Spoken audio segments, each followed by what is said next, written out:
If you have been the victim of a sexual assault, it's important to remember that you have options. You have the power to choose how and where to report the crime, or whether to report it at all. One choice is to turn to the Madison police. When someone is the victim of a sexual assault, the first step in the process is typically to call the 911 center and ask for emergency response. 911, what's the address of the emergency? So that a patrol officer will come and take the report. Thank you.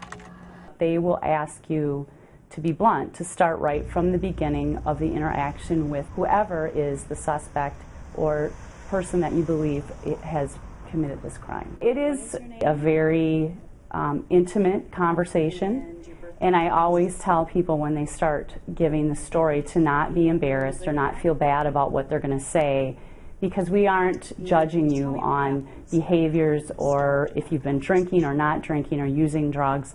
We are just there to gather facts. So we need to know everything. We need to know where you were, who you were with, how much you had to drink, if you did, if you believe that you were drugged or not drugged, and actually every single detail that you can remember from the start to the finish, because sometimes the very smallest detail can be used to convict somebody of a crime. All police officers are instructed on how to investigate sexual assaults. One of our former detectives, Marion Morgan, used to have us sit next to each other in class and say, turn to your next door neighbor and tell them the most intimate sexual encounter you've had.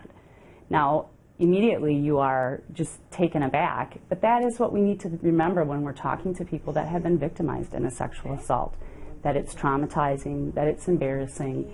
I like doing sexual assault investigations. I'm also a mother too, so a lot of people, I kind of put my mom hat on to talk to them so that they know that I care and that I really want to help them. And even if we can't find someone to convict, that I am here as a resource for whatever amount of time they need me.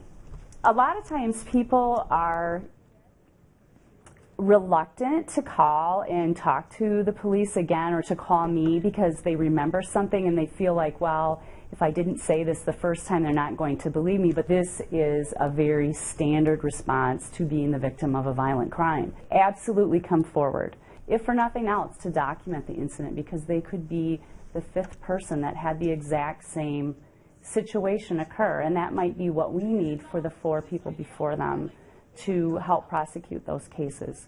Everything that happens is in your hands. The healing process for people is different. If at some point it becomes just way too overwhelming for you, we aren't going to force you to continue on. Another option is to visit the SANE program located in the ER at Meriter Hospital. You should visit SANE quickly, regardless of whether or not you want to report the incident to the police, because evidence is harder to gather the longer you wait. So visit SANE right away, take a break, and decide how you want to handle the situation later. The patrol officers will very strongly encourage you to go to the SANE program at Meriter. They are exceptional resources for us, and they are trained in getting good forensic evidence for us. It can help us convict the right person or exonerate the wrong person. I am a SANE nurse. The first thing that the SANE nurse would do is offer options. And by options, I mean if the individual would like an exam just for medical purposes to know that they're okay, offer them treatments to prevent things that may be sexually transmitted. Other people may choose to have an exam with evidence collection. What evidence is just Q-tip-like things off of the body. It doesn't take a lot of extra time, but that may be helpful in the prosecution process if they're interested in that route. If they are interested in that route, additionally, the SANE nurse would be able to coordinate with law enforcement, so that way the patient would hopefully be only having to tell their story one time instead of multiple times throughout the process. And then, as an adult patient, we could offer also what we call an undecided option at this point, which would mean that the SANE nurse would gather all the information related to what is bringing the patient in related to the assault. They would do those evidence swabs off the body, and they would turn it over to law enforcement without a patient's name. So they would get a date of birth and a medical record number, and what that allows for is time. It allows for the patient to have time to decide whether or not they want to move forward with the process of reporting. The SANE staff does a wonderful job calming the fears, and we do get many calls from both patients and family members of patients who are apprehensive about coming in. We do have an office number, and a nurse is available 24 hours a day, 7 days a week. If they do have a lapse of memory, whether that be to, from drugs or alcohol or due to injury, either one of those types of things are absolutely appropriate to come in and seek our services for if they think an assault happened. If they're over the age of 18, absolutely everything is confidential the same way it would be with any health record. My favorite part of being a SANE nurse is really being able to provide the compassionate services following a traumatic event. You can also call the Rape Crisis Center. They have a very caring approach and are at the phones 24/7 to provide emotional support and help you navigate the system. The Rape Crisis Center is a 24/7 organization serving all of Dane County, and the number one way that people access us is through our crisis line. Rape Crisis Line, how may I help you? And that number is 608-251-RAPE.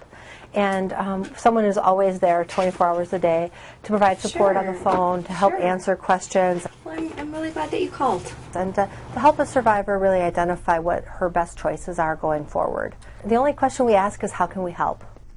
There are options that you have choices to make, and that this is your choice to make. And for a victim of a sexual assault in particular, control over her body has been taken away from her, and in that time, control over her life has been taken away from her.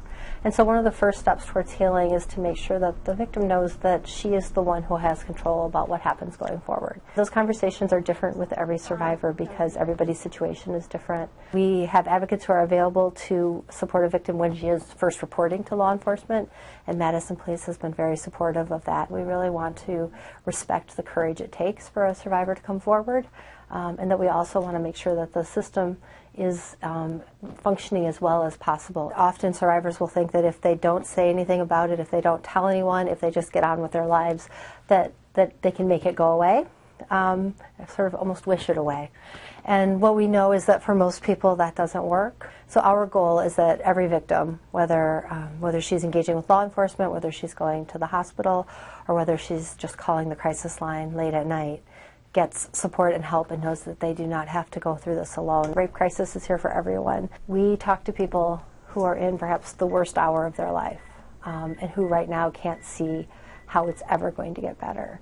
And we also get to talk to them, a year later when they've had the support and the help that they need and they've gone through their healing process, and we hear from them or we hear from a family member, we don't know how we would have done it without you. Like, I don't know what I would have done if the Rape Crisis Center hadn't been there. Remember that all of these groups are here to help you, and when it comes to deciding what to do, the power lies in your hands.